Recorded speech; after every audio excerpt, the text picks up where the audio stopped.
Hi, this is Amy Barker with my Learner Analysis Project, and I wanted to show you the demographics of my school that I'm at right now, which is North Middle School in the Aurora Public School District. So as you can see on the screen, it's around, it's on Montview, so it's kind of by 225 in Colfax area. It's a Title I school with 762 students. There's a big population of Hispanic students, 70%. And then after that, there's almost 17% Black students, 6% white students, and then about a little over 1% of Native American, Asian, and Native Hawaiian students. The free and reduced lunch rate is 81.4%, which is a lot. I know in the Aurora Public School District they do that a lot. They also serve breakfast in the classroom for those students who will not be getting a breakfast before school starts, whether it's from they're running late or that they cannot afford it, etc. They have 7.1% gifted and talented and 14% special education. Um, this does not include ELD students, which is English language development.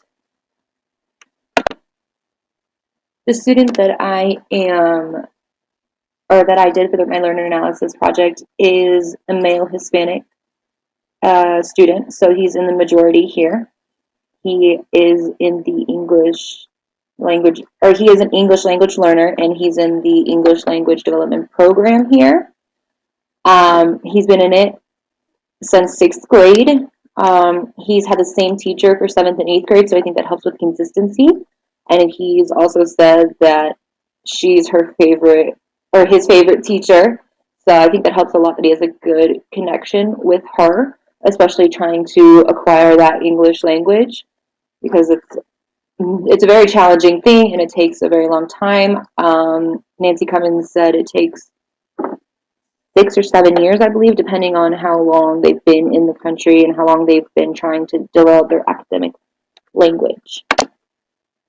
These are the students' scores from 2013 WIDA and 2014 WIDA, and along with 2013 and 2014 TCAP.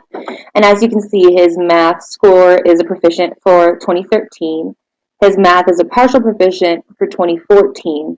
So it went down a bit, and then in 2013, his reading score was an unsat, and it was still an unsat in 2014. And we relate this definitely to his ELD status. His writing has stayed at a partial proficient from 2013 to 2014. And his WIDA score has dropped slightly. And I was talking to his ELD teacher, and we're not entirely sure why that is. But she said that when they do these WIDA access tests, they don't feel like they need to push themselves for it because it's just another test. So it's hard to instill in them, especially the 8th graders, to try to do their best so that they can get out of the program. The student that I interviewed, luckily, seems that he wants to get out of the program. He's very into being compliant and listening and very polite to all his teachers, and especially his ELD teacher, who he likes the most, and as I said before, and that's going to help him with his language acquisition. I talked to his literacy teacher this year, however, and it seems that she believes that this student is better in reading than writing, and I will show you why she thinks that in this video recording. Oscar is better in reading because his responses for reading don't require him to go into as much detail as his writing does. I notice when he does his writing, his thoughts on paper are just much more basic level. He focuses a lot more on sequence in his writing, whereas in reading, he's able to use his own synthesis and inferences in order to come up with his own thoughts. And I think this opportunity for him to come up with his own thoughts because of his inferencing and synthesizing makes it more coherent. And I think it's just easier for him to talk about things as he thinks about it. Also, his ELL status probably makes writing a little more challenging for him because written expression is just generally harder for most ELL students. So as you can see, she believes that his reading is better because of his ELL status, and I would agree with that, looking at all his grades and his progress in his work, but he's doing better on writing for his assessments, so I'm not entirely sure why that is. TCAP is going to be a lot different than PARCC, so we'll have to see how that goes for the rest of the year. And what this teacher has said is interesting, because when you see the progress reports from first quarter, he went from a partial proficient here to an unsat in reading, but in his writing it stayed the same. And so what we realized with that is that there was a lot of group work in this first reading quarter.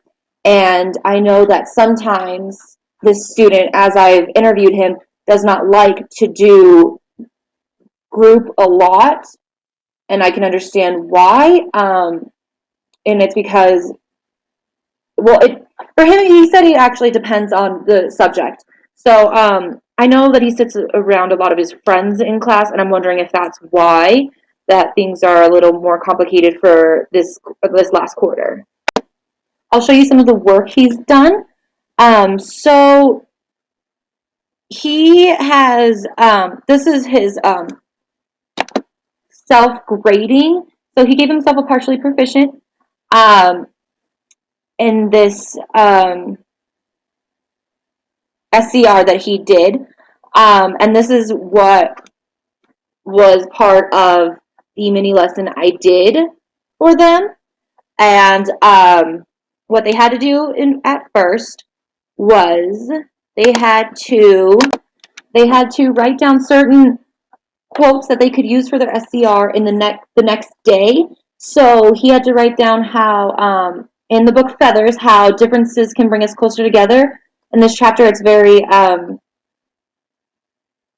climactic in how they're noticing the differences in these kids, or these kids are noticing the differences. So he wrote down some examples, and then he used them for his SCR, which is a short constructed response.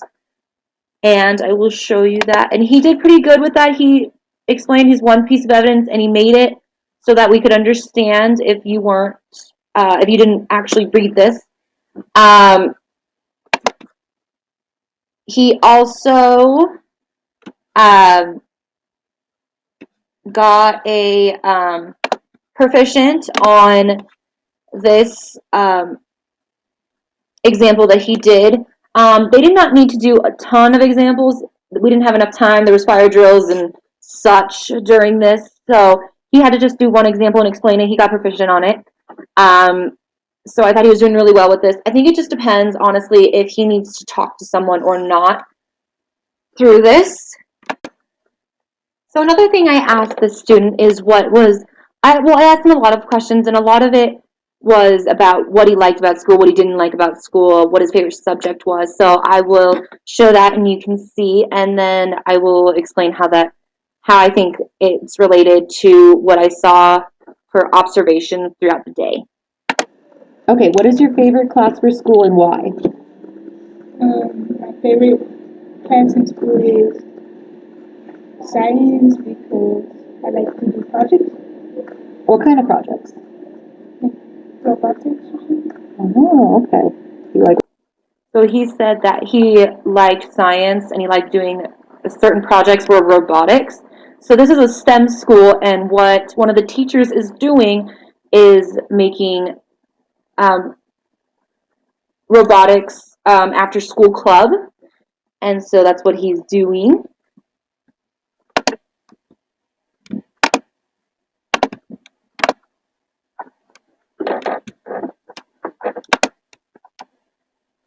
His favorite math. Why? He said math is his favorite class, and this is because a lot of different things